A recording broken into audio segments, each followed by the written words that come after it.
Advogado, você está preparado para um dos desafios mais complexos da advocacia moderna? Paralelo entre doença mental, vícios e o ambiente de trabalho. As apostas online, as famosas bets, se tornaram uma epidemia no Brasil, movimentando bilhões de reais e afetando milhões de pessoas, incluindo trabalhadores de baixa renda. Essa realidade, infelizmente, já chegou aos tribunais trabalhistas, com casos de demissão por justa causa aplicados a empregados supostamente envolvidos em jogos de azar. Mas atenção, o vício em jogos é classificado como um transtorno mental, e a dispensa nessas condições, especialmente quando o empregado está doente ou afastado por doença ocupacional, pode ser considerada discriminatória e nula. Fica comigo até o final desse vídeo para entender como explorar as teses de defesa, tentar reverter injustiças e garantir os direitos do seu cliente em casos como este. Mas antes, se você ainda não se inscreveu no canal do Cálculo Jurídico, se inscreve aqui embaixo e já ativa as notificações para não perder nenhum conteúdo novo do nosso canal. O primeiro passo é a compreensão da natureza do vício em jogos de azar online, que vai ser fundamental para a defesa do seu cliente. É crucial contextualizar essa patologia no cenário social atual e traçar paralelos com outras doenças já pacificadas na jurisprudência trabalhista. Esse é um tema novo, super relevante, e é importante que a gente comece essa discussão o quanto antes. Primeiro, sobre a patologia, a ludopatia ou transtorno do jogo é classificada pela OMS desde 1980 como uma doença. É reconhecido pelos códigos CID-Z72-6 e CID-F63-0. É um transtorno marcado por um padrão repetido e contínuo de apostas que gera múltiplos problemas na vida do indivíduo, da família dele e da sociedade, mesmo quando o indivíduo tem consciência desses prejuízos. Psicólogos e psiquiatras descrevem essa patologia como uma compulsão que, assim como na dependência química, progressivamente toma conta da pessoa, impedindo ela de evitar esse comportamento mesmo quando ela está ciente dos danos que ela pode causar. O transtorno do jogo já afeta aproximadamente 2,3% da população brasileira total ou parcialmente, com cerca de 15% das pessoas que jogam regularmente desenvolvendo dificuldades com o jogo. Falando da parte trabalhista agora, a jurisprudência trabalhista já consolidou o entendimento de que o alcoolismo crônico e a dependência química, quando comprovados como doenças, não justificam uma dispensa por justa causa, especialmente se não for comprovada a inadaptabilidade do empregado ao ambiente de trabalho. Considerando a CLT, os princípios que regem o direito do trabalho e as decisões dos tribunais sobre esses temas análogos à dependência química e o alcoolismo, a manutenção do vínculo e o encaminhamento para tratamento são os melhores caminhos para os empregadores. Veja só um exemplo. Dispensa por alcoolismo crônico é discriminatória e enseja a reintegração ao emprego. Em votação unânime, a 11ª turma do TRT da 2ª Região considerou nula a justa causa aplicada por uma empresa e determinou a reintegração de um trabalhador dependente de álcool. No acórdão, a relatora destacou que o consumo compulsivo de bebidas alcoólicas é uma doença. Logo, o alcoólatra não merece punição, mas sim tratamento. Percebeu como o caso do vício em apostas também precisa desse viés humanizado? Com o crescimento exponencial e desenfreado das casas de apostas online no Brasil, o judiciário trabalhista terá, inevitavelmente, que se posicionar de forma mais robusta e humanizada sobre essa questão. Assim como o álcool e a dependência química no passado, o vício em jogos de azar gera estigma, tabus e preconceito na sociedade, especialmente no ambiente de trabalho. E é nosso papel, enquanto juristas do direito do trabalho, trazer à tona a realidade dessa condição, fazendo com que o judiciário a encare como ela realmente é, uma doença, algo que demanda tratamento e não o encerramento do vínculo empregatício. Vamos falar da nossa ação agora? Ao encontrar um trabalhador dispensado por justa causa em razão de condutas relacionadas ao vício em jogos de azar online, a ação que a gente pode ingressar é uma reclamatória trabalhista com pedido de reversão da justa causa, pedindo a reintegração ao emprego e ou o pagamento das verbas rescisórias. Como a base legal da sua ação, você vai poder utilizar o artigo 1º, inciso 3º da Constituição Federal, o princípio da dignidade da pessoa humana, o artigo 170, inciso 3º também da Constituição Federal, função social da empresa, e a Lei 9.029 de 1995, a vedação à dispensa discriminatória. Além disso, você pode se basear também na Convenção 158 da Organização Internacional do Trabalho, proteção contra a dispensa arbitrária, e nas jurisprudências do TST e TRTs, nas decisões sobre alcoolismo e dependência química, que reconhecem a necessidade de tratamento e não a dispensa sumária. Com a base legal fundamentada, vamos analisar os pontos mais importantes dessa ação. Primeiro, a reversão da justa causa. O seu objetivo principal é mostrar que a conduta do empregado é uma consequência direta do vício em jogos, equiparando esse vício a uma doença que demanda tratamento, como o caso do alcoolismo e da dependência química. A justa causa, portanto, seria a medida inadequada. Segundo, a reintegração ao emprego. Buscar a reintegração com o encaminhamento do empregado para tratamento médico-psicológico, seguindo a lógica aplicada aos casos de outras doenças. Terceiro, as verbas rescisórias. Caso a reintegração não seja viável, subsidiariamente você pode pleitear o pagamento das verbas rescisórias devidas no caso de uma dispensa sem justa causa. Quarto, pedido de danos morais. Analisar a possibilidade de indenização por danos morais, especialmente se a dispensa for considerada discriminatória ou se houve alguma exposição vexatória do empregado no momento da demissão, ou alguma outra questão que afete o empregado ali em sede de reparação. Sobre as provas que você pode apresentar. Você pode trazer laudos médicos e psicológicos, que são documentos essenciais para comprovar o diagnóstico diagnóstico do vício, você pode se antecipar, inclusive, já conseguir a avaliação do seu cliente mesmo antes do processo, trazer também o histórico do empregado, mostrar o desempenho anterior, as advertências, suspensões que ele teve, para verificar se as faltas mais recentes são de fato ligadas àquele vício. Também fazer a comprovação do nexo causal, mostrar que a conduta que levou à justa causa foi uma consequência direta do vício. Apresentar testemunhas, colegas que possam atestar mudanças de comportamento, outras pessoas que consigam comprovar prejuízos que o empregado teve também devido a esse vício. E registro de tratamento. Se o empregado já buscou ajuda em algum momento, isso pode reforçar ainda mais a sua tese do vício como uma patologia. Bem, por fim, o que você pode pedir nessa ação? A reversão da justa causa, a reintegração ao emprego para encaminhamento, para tratamento. Com essa reintegração, os salários dos meses onde o empregado ficou ausente, a manutenção dos períodos de férias, 13º, todo o FGTS do período, enfim, tudo que ele teria direito como empregado. Subsidiariamente, você também pode pedir a conversão da dispensa por justa causa numa dispensa sem justa causa, se a reintegração for impossível ou se for prejudicial ao empregado. Uma indenização por danos morais se cabível, como a gente comentou, e também os honorários advocatícios. Agora que já sabemos como e por que ingressar com a ação, vamos aos nossos casos práticos. Lembrando que, como esse tema é novo, eu trouxe 2 casos bem diferentes para a gente discutir juntos. Não exatamente ligados à patologia em si, mas para mostrar como o tema pode apresentar situações bem específicas. Bom, a nossa primeira ação foi ajuizada em abril de 2024 contra um banco bem conhecido, pleiteando aí a anulação da dispensa por justa causa e a reintegração ao emprego com pagamento dos salários vencidos e também uma indenização por dano moral. A reclamante alegou ali que estava de licença médica há quase 2 anos e que a justa causa foi injusta, né? Sem contraditório, fundada ali numa suposta prática de jogos de azar. O resumo da situação é o seguinte: ela de fato estava afastada para tratamento médico e ela foi dispensada por justa causa porque o banco descobriu que ela estava fazendo a divulgação de uma casa de aposta na rede social privada dela. Como ela estava com o contrato suspenso, a demissão ali não seria viável. Além disso, a divulgação da casa de aposta se deu supostamente uma única vez e na rede social da própria empregada, que não tinha nada a ver com o banco, né? Não afetava diretamente o banco. Houve uma decisão liminar onde foi deferida a reversão da justa causa e a reintegração ao emprego, o banco não cumpriu, o juiz aumentou a multa diária pelo não cumprimento da reintegração e, por fim, o banco acabou fazendo a reintegração em junho de 2024. A sentença saiu em outubro de 2024 e anulou a justa causa, reconhecendo ali uma estabilidade provisória para a empregada decorrente ali de uma decisão de outro processo, né? Condenando o banco ali a fazer a reintegração, pagar os salários vencidos, 13º, as férias, mais 1/3, o auxílio alimentação e refeição, desde a data que ela ficou ali dispensada até a data da efetiva reintegração. Além disso, o banco foi condenado a pagar uma indenização de R$100 mil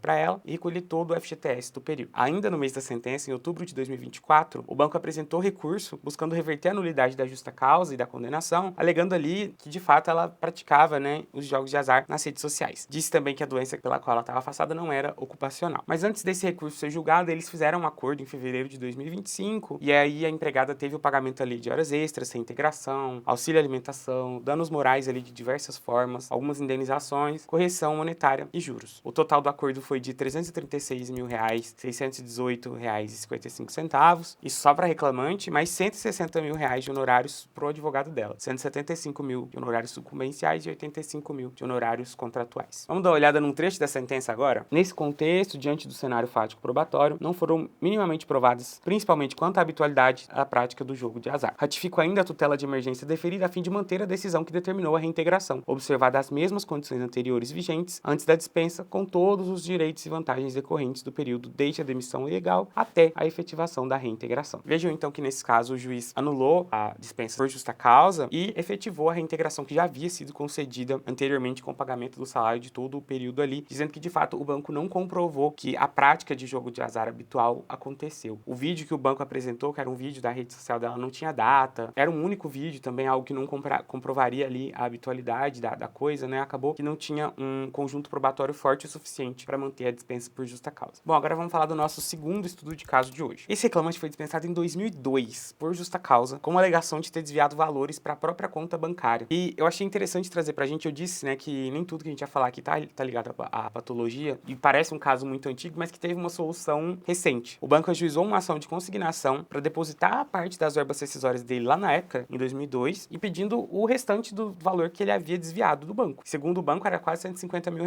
O empregado alegou que na época ele estava cometido de uma doença mental, que era o vício em jogos de azar, jogo do bicho, no caso aqui, né, já não era de apostas online, que é uma coisa bem recente, e que a dispensa, então, por justa causa foi ilegal, já que ele estava de licença médica no momento ali da dispensa. A sentença inicial declarou que foi válida a justa causa e julgou improcedente a consignação do banco, condenando o empregado ali a devolver os quase R$150 mil.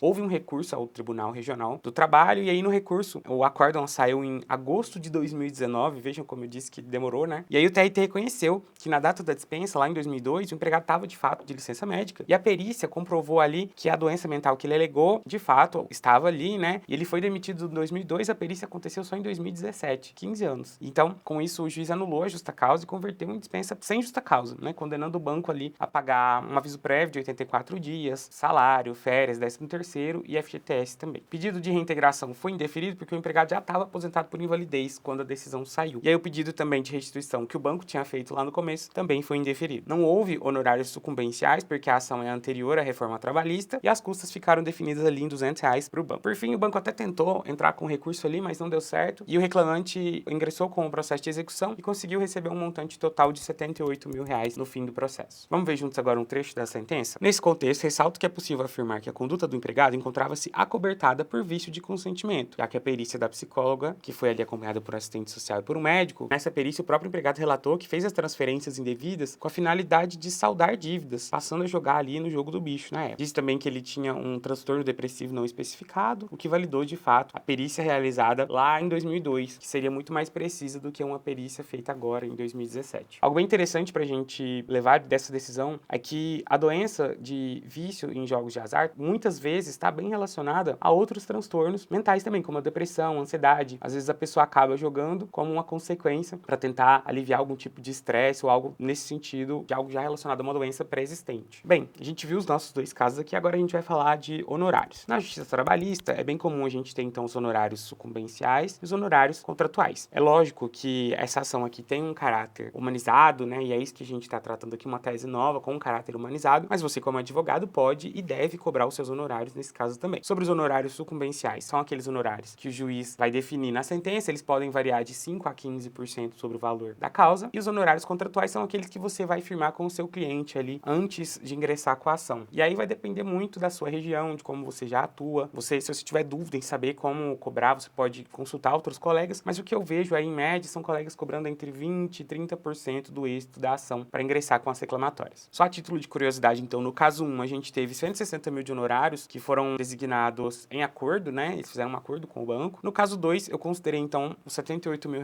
que o reclamante recebeu. 30% desse valor, a gente teria R$ 23 mil de honorários para o advogado também. É bem interessante porque em casos de dispensa discriminatória, é comum ali que o processo seja acompanhado de um pedido de danos morais. E esse dano moral pode elevar o valor da sua ação e também os valores que você tem para receber de honorários. Casos que envolvem vícios e transtornos mentais no ambiente de trabalho exigem sensibilidade, conhecimento técnico aprofundado e uma estratégia jurídica bem definida. Nesse vídeo, conversamos sobre o vício em apostas online, as chamadas bets, e como esse tema novo, mas com um crescimento desenfreado, pode apresentar desafios ao sistema judiciário trabalhista. Dominar essas nuances não só te capacita a defender os direitos dos trabalhadores mais vulneráveis, mas também representa uma importante oportunidade de atuação no mercado com potencial de bons honorários. Se você gostou desse conteúdo e quer se aprofundar em temas complexos como esse, deixe o seu like e se inscreve no canal do CJ para não perder os próximos vídeos. E aproveita para compartilhar com aquele colega que precisa estar por dentro dessas discussões. Deixe também nos comentários se você já teve um caso parecido ou quais outros temas você gostaria de ver por aqui. Até o próximo vídeo.